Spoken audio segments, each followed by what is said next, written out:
Mon Dieu, je suis ton serviteur et le fils de ta servante.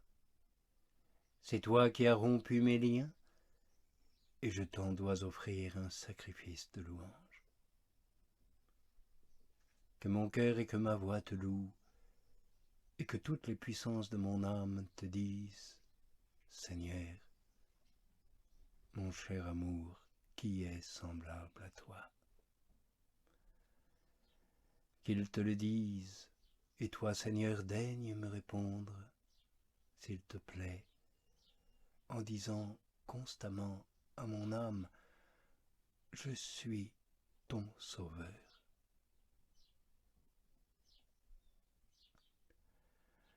Oui, où était durant tout ce temps mon libre arbitre dont je faisais gloire?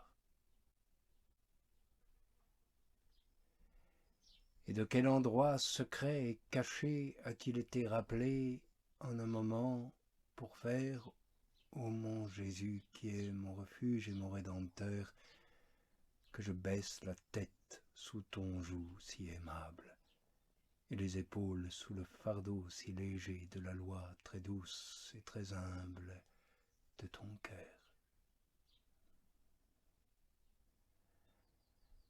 Mon esprit était déjà délivré des cuisants soucis que donnent l'ambition, l'amour du bien et le désir de se plonger dans la fange des voluptés infâmes et criminelles, et je commençais à ressentir la douceur de m'entretenir avec toi, mon Dieu, qui est toute ma lumière, toutes mes richesses, tout mon salut. Je n'ai pas assez de loisirs pour rapporter en particulier toutes les insignes faveurs dont tu m'as comblé. Mon souvenir ne me rappelle que toi, mon Dieu, et ce m'est une consolation incroyable de pouvoir reconnaître en ta présence avec quels perçants aiguillons tu pénétras mon cœur pour le dompter. De quelle sorte tu abaissas les montagnes et aplanis les collines de mes pensées vaines et prétentieuses. Tu redressas mes voies obliques et égarées. Tu adoucis ce qu'il y avait d'âpre et de rude dans mon naturel. Quel cri poussai-je vers toi, mon Dieu, lorsque je lisais les psaumes de ce roi prophète, ces cantiques animés d'une foi vive, ces chansons toutes simples, toutes saintes, qui bannissent des âmes l'esprit d'orgueil et de vanité. Quel cri, dis-je, ne poussai-je point vers toi, mon Dieu, en priant ces psaumes? Combien m'embrasait-il de ton amour?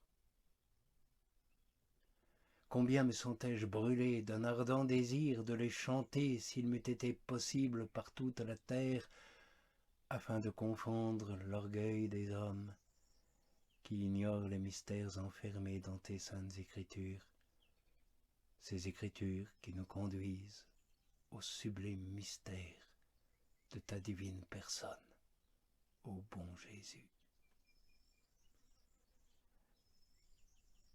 Qui donc ne voudrait point connaître ces remèdes de leurs plaies?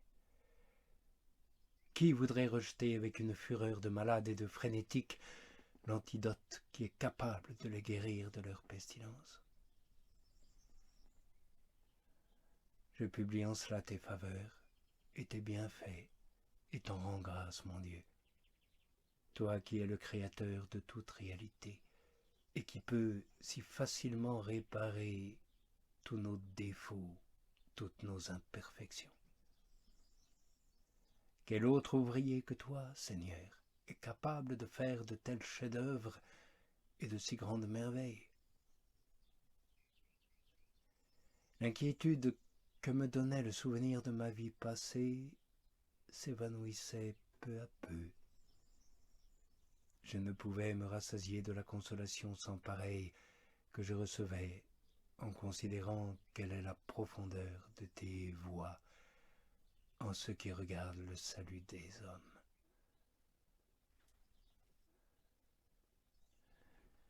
Tu sais bien, Seigneur, combien tu m'as retourné pour te rendre ensuite favorable à me pardonner aussi mes autres péchés, à guérir toutes mes langueurs et à retirer mon âme du désordre où elle était, afin de me couronner par ta compassion et par ta miséricorde, et combler mes souhaits de toutes sortes de biens.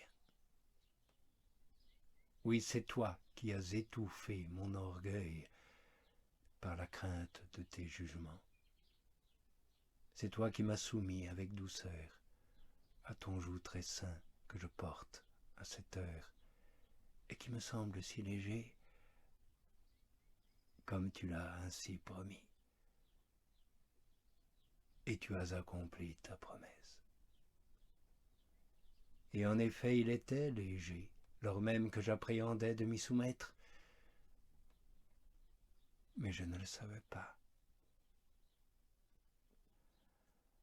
Seigneur, tu as effacé toutes mes fautes, afin de ne me point traiter selon que le méritait tant d'actions criminelles par lesquelles je t'ai si douloureusement offensé.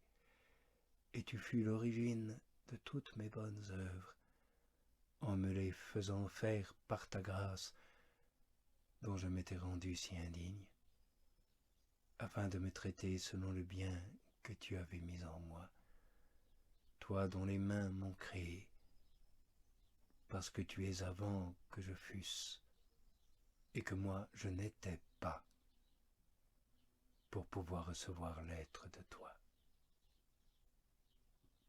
Cependant je l'ai reçu, et j'en jouis, par ta seule bonté, qui a prévenu tout ce que tu m'as fait être, et tout ce dont tu m'as fait